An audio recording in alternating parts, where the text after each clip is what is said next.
नमस्कार। मालिकेच्या पुढील काही भागांमध्ये आपल्याला पाहायला मिळणार आहे की ऐश्वर्याने खूप मोठं कारस्थान रचलेलं असतं। ऐश्वर्याने इथे पार्टीचा बेरंग करण्यासाठी खूप मोठं कारस्थान रचलेलं आहे। जानकी आणि सौमित्रने सर्वांना एकत्र आणलेलं असतं, पण ऐश्वर्याच्या कारस्थानामुळे खूप मोठा राडा होणार असतो।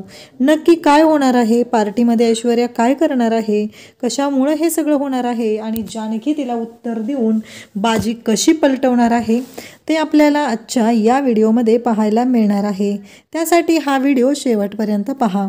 तर इकडे जानकी, ऋषिकेश हे सगळेजण एकत्र जमलेले आहेत। अख्खं रणदिवे कुटुंब एकत्र आलेलं आहे आणि त्यांनी एकत्र येत ऋषिकेशचा वाढदिवस साजरा करण्याचं ठरवलेलं आहे।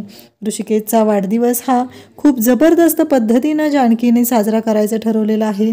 त्या वाढदिवसासाठी तिने सर्वांना तिथं आणलेलं असतं, सर्वजण तिथं आलेले आहेत आणि इकडे ऐश्वर्याने मात्र हा वाढदिवस तिथे वाया घालवण्यासाठी, राडा करण्यासाठी तिने एक मोठा प्लॅन आखलेला आहे। तो प्लॅन असा आहे की तिने ठरवलेला आहे, काही लोकांना ऑफिसवरती पाठवले, म्हणजे Sumitra group of industries, Randive vegetables नावाची जी कंपनी आहे त्या कंपनीमध्ये पाठवलेला आहे आणि तिथे तोडफोड केलेली आहे। इथे जानकीने खूप सुंदर असा व्हिडिओ लावलेला असतो आणि त्या व्हिडिओमध्ये त्यांचं रणदिवे कुटुंब एकत्र आहे, किती आनंदात गुण्यागोविंदात राहत आहे हे पाहायला मिळत असतं। सगळेजण खूप छान सेलिब्रेट करत असतात आणि त्याच वेळी इकडे एक व्हिडिओ बनवलेला असतो ऐश्वर्याने आणि तो व्हिडिओ घेऊन त्या पार्टीच्या लॉन्समध्ये ती आलेली असते आणि तिथे सगळ्यांच्या समोर तो व्हिडिओ तिने चालू करते आणि त्यामध्ये तो माणूस म्हणत आहे की ऋषिकेश दादा, तुम्ही जे सांगितलेलं काम होतं ना ते झालेलं आहे बघा आणि ही पूर्ण तोडफोड झाली, हा व्हिडिओ आहे त्याचा। हे जेव्हा ती सांगत असते तेव्हा मात्र आपल्याला पाहायला मिळतं की या सर्व गोष्टी जेव्हा घडत असतात तेव्हा इतक्या विचित्र पद्धतीने या गोष्टी घडतात आणि जानकीला कळतच नाही। जानकीला खूप राग आलेला असतो। पहिल्यांदा जानकीने एवढा म्हणजे तिने जणू काही चंडिकेचं रूप धारण केलेलं आहे हे आपल्याला पाहायला मिळतं।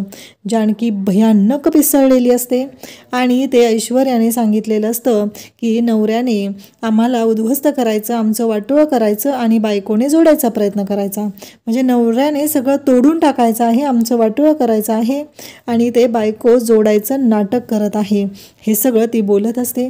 खरं तर जानकीला खूप राग आलेला असतो, परंतु हे सगळं जेव्हा घडत असतं तेव्हा घरातील सर्वजण तिथं असतात, सगळेजण अगदी वैतागलेले असतात आणि त्याच वेळी ऐश्वर्याने येऊन हा मोठा राडा घातलेला असतो।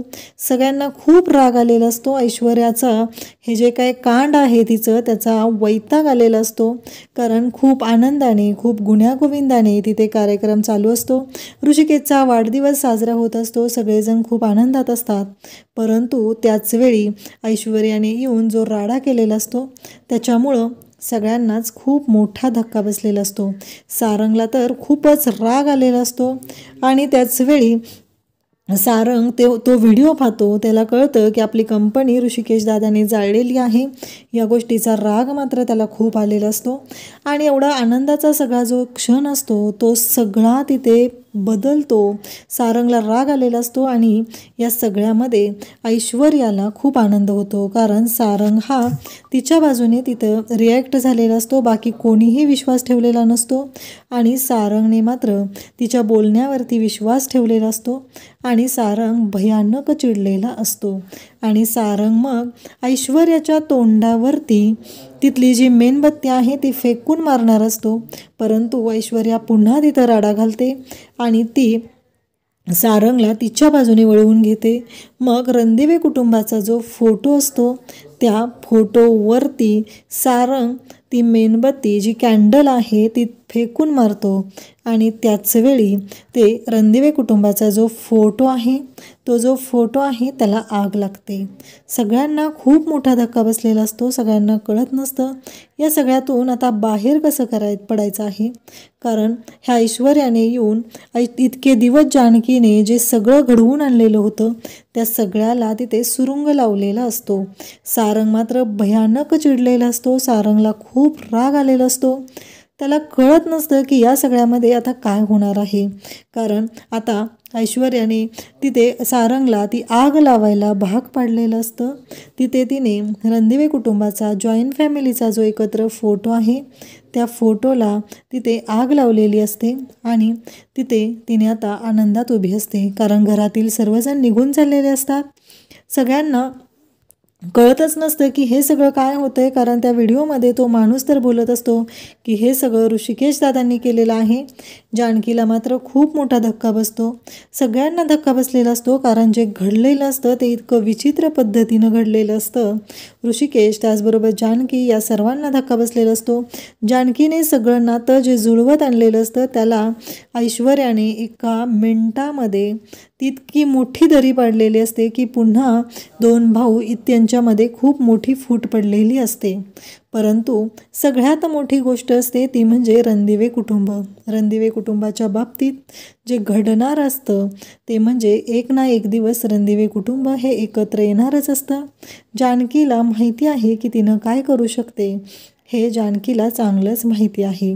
परंतु आता ऐश्वर्याने येऊन जो राडा घातलेला आहे त्याच्यामुळं जानकीला खूप मोठा धक्का बसलेला असतो आणि जानकी विचार करू लागते. तिला कळायचं बंद झालेलं असतं की आता करू काय, या सगळ्याचं करू काय.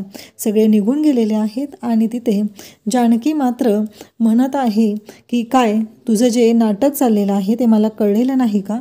कारण तुला कितीही वाटत असलं तरीही मला माहिती आहे की कोणत्या गोष्टी कशा पद्धतीनं होऊ शकतात, हे जानकी बोलत असते. त्याचबरोबर ती इकडे ऐश्वर्याला म्हणत असते की तू कितीही काही कर, माझ्या कुटुंबाला संपवण्याचा प्रयत्न कर, परंतु माझं कुटुंब हे माझं आहे. तुला ससा आणि कासवाची गोष्ट माहिती असेलच.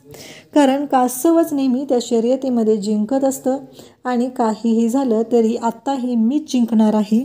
कारण कुटुंब हे माझं आहे असं जानकी तिला ठणकावून सांगत असते आणि तिला दाखवून देत असते तिची लायकी काय आहे. कारण ऐश्वर्याने कितीही राडा घातला तरी जानकीला माहिती आहे की ती काय करू शकते, ऐश्वर्याला वठणीवर कशी आणू शकते, ही गोष्ट मात्र जानकीला चांगलीच माहिती आहे. कारण ऐश्वर्याने कितीही राडा घालण्याचा प्रयत्न केला तरीही तिला चोख उत्तर कसं द्यायचं आहे, तिची वाट कशी लावायची आहे, हे जानकीला चांगलंच माहिती आहे. आणि जानकीने पुन्हा रणदिवे कुटुंबाला एकत्र आणण्याचं तिथे विडा उचललेला आहे आणि ऐश्वर्याला सांगितलेलं आहे की एक गोष्ट लक्षात ठेव, काहीही झालं तरीही जिंकणार मीच आहे, ही गोष्ट कायमस्वरूपी लक्षात ठेवायची आहे. कारण कासव जरी सावकाश चालत असलं तरी त्याचा विजय हा पक्काच असतो आणि तू सशाच्या गतीनं चालत आहे, त्यामुळं तुला माहिती आहे की तुझ्या बाबतीत काय होणार आहे.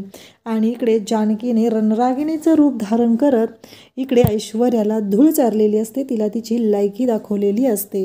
तर हे सगळं जानकी एवढ्या कॉन्फिडेंटली बोलत आहे, इतकं मोठं संकट आलेलं आहे. तिने पूर्ण कुटुंबाचा फोटो जाळलेला असतो तिथे.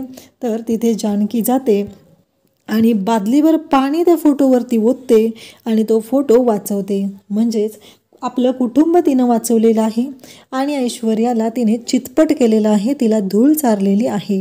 आता जानकीने ऐश्वर्याला जे चॅलेंज दिलेलं आहे त्यामध्ये ती आता ऐश्वर्याची कशी वाट लावणार हे आपल्याला पुढे पाहायला मिळणार आहे. त्यासाठी चॅनलला सबस्क्राईब करा, चॅनलशी कनेक्टेड रहा. थँक्यू.